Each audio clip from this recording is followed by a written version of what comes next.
आज हम पढ़ने जा रहे हैं वो है सम इफ का फॉर्मूला, जिसमें कल हमने सम का फॉर्मूला किया था, जिसमें एमएस एक्सेल के अंदर इज इक्वल लगाकर ब्रैकेट ऑन कर हम रेंज सेलेक्ट करके और ब्रैकेट क्लोज करके इंटर करने के बाद में हमारा आंसर आ जाता है सम का। और उसके बाद में अगर हमें बहुत मात्रा में डाटा चाहिए होता है तो अब हम प्लस का ऑप्शन आता है, वहाँ जाके एक्टिव सेल पर क्लिक करते ही ड्रैग करने के बाद में हमारा जो आंसर है वो सभी पर आ जाता है।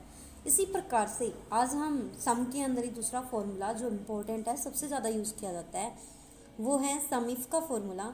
देखिए वो कुछ इस तरीके से दिखाई देता है, आप देख रहे होंगे।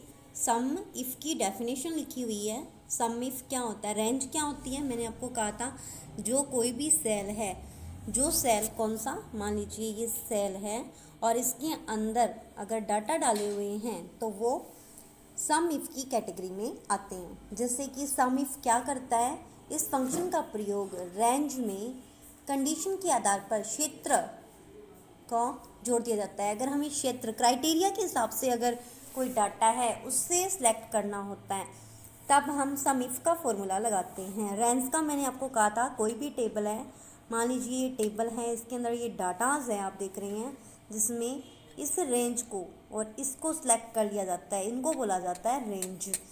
और जब हम क्या करते हैं किसी डाटा को कैसे क्राइटेरिया वाइज मतलब ये फॉर्मूला लगेगा इज इक्वल आपके सभी फॉर्मूलाज में अप्लाई होगा, प्लस सम का आपको पता ही है, सम इफ लगाने के बाद में, इफ का मतलब यदि क्राइटेरिया रेंज का डिसाइड करने के बाद में हमारे पास कोई क्राइटेरिया होना चाहिए, कोई क्षेत्रफल डिसाइड होना चाहिए, क्षेत्र होना चाहिए, जिसके आधार पर हम क्या कर सकते हैं, रेंज वह सेल जिसके आधार पर जोड़ निकालना है, हमारे पास वैल्यू होनी चाहिए। मान लीजिए 2+2 की जैसे हमारे पास वैल्यू होने के बाद में हम टोटल कर रहे थे 4, हमारे पास आंसर आ रहा था।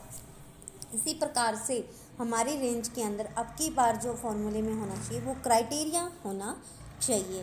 तो सम इफ क्या करता है, कोई भी क्राइटेरिया है जो कंडीशन है उसके आधार पर रेंज को दिखाता है। इसी प्रकार से देखिए एग्जांपल देखिए आप, ये क्राइटेरिया कैसा होगा, वह कंडीशन होगी जिसको सही होने पर जोड़ करना चाहते हैं, जो मतलब कि आपका क्राइटेरिया कैसा होना चाहिए, वो सही करने का होना चाहिए।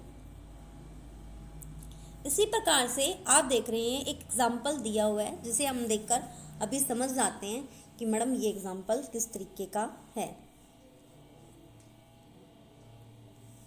लाइक आप देखिए यहाँ सबसे पहले कोई भी प्रोडक्ट वैल्यू ले लीजिए, जैसे कि प्रोडक्ट ए और बी, हमने टेबल ली जिसमें डाटास लिया ए और बी का, लेने के बाद में प्रोडक्ट प्रॉपर्टी ले ली, प्रॉपर्टी लेने के बाद में एक कमीशन ले लिया, हमने एक तो प्रॉपर्टी ले लिया, क्राइटेरिया ले लिया, प्लस हमने रेंज का डाटा भी ले लिया, जिसमें प्रॉपर्टी हमने ए रेंज और बी रेंज में आप देख रहे होंगे इसके अंदर प्रॉपर्टी हमारी वैल्यू है 1,00,000 रुपये की, और उसी प्रकार से कमीशन उसका 7,000 रुपये है। इसी प्रकार से दूसरी पर आप देख रहे होंगे कि 1,70,000 रुपये हैं और उसके बाद में 14,000, 1,70,000 के बाद में 14,000 कमीशन है। इसी प्रकार से थर्ड देखें तो उसके अंदर भी 3,00,000 रुपये हैं और फिर 15,000 रुपये हैं। इसी प्रकार से पांचवी रेंज देखें तो उसके अंतर्गत 4,00,000 रुपये हैं और 28,000 रुपये दिख रहे हैं आपको। इसी प्रकार से ये जो हमने एक्सेल की शीट में डाल दी हैं, बट अब देखिए आप, अब हम फॉर्मूला लगाएंगे इसके अंदर कि इज इक्वल सम इफ, हमने कौन सा फॉर्मूला लगाया, अब हमने लगाया सम इफ का, जिसमें हमने A2, देखिए आप A2 का मतलब है ये A है और दूसरी रेंज जो है उसकी 1,00,000 रुपये जो आपको दिख रहा है वो, इसके बाद में कोलन का ऑप्शन हमें किसी भी फॉर्मूलाज में लेना होगा जो क्या करता है, कोई डाटाज दिखाता है। इसके साथ में हम जब क्या कर रहे हैं, सम इफ का शब्द आते ही आपको समझ में आ जाना चाहिए कि हम क्या कर रहे हैं, हम दो में से एक को सिलेक्ट कर रहे हैं कि एक ऐसा डाटा हो तो। उसी प्रकार से A5 एक और डाटा ले लिया हमने, ए के अंदर ये A है और इसके अंदर 5 कितना है, ये 4,00,000 रुपये, ये भी ले लिया।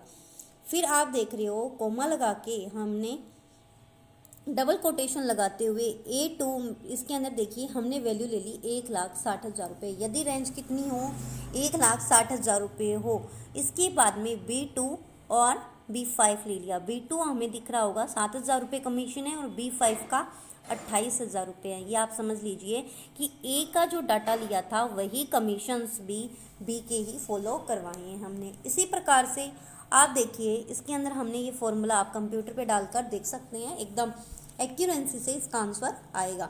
इसी प्रकार से आप देख रहे हैं इसका आंसर आएगा 57,000 रुपये, 57,000 रुपीज़ आपका आंसर आ गया है।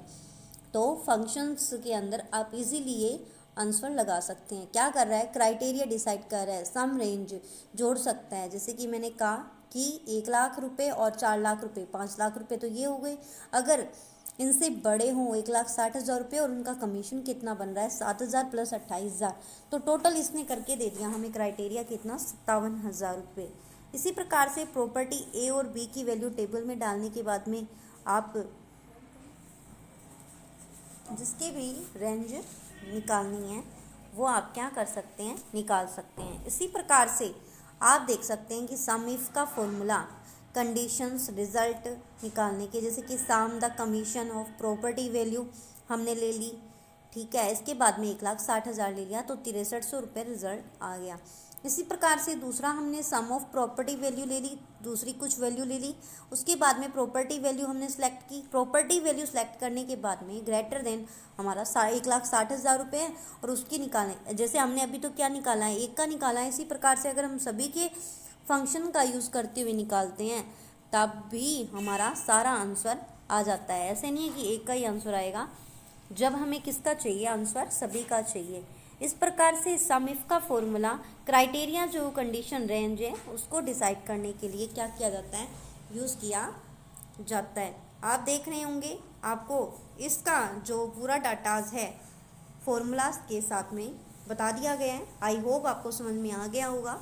अगर आपको कोई क्वेरी हो या कोई प्रॉब्लम हो तो आप मुझसे पूछ सकते हैं। और थैंक यू सो मच। आप मेरा चैनल सब्सक्राइब करें, लाइक करें, शेयर करें। एंड अगर आपको online and offline education mode से जुड़ना है तो आप ऑफ कोर्स मुझसे कांटेक्ट कीजिए। Thank you so much.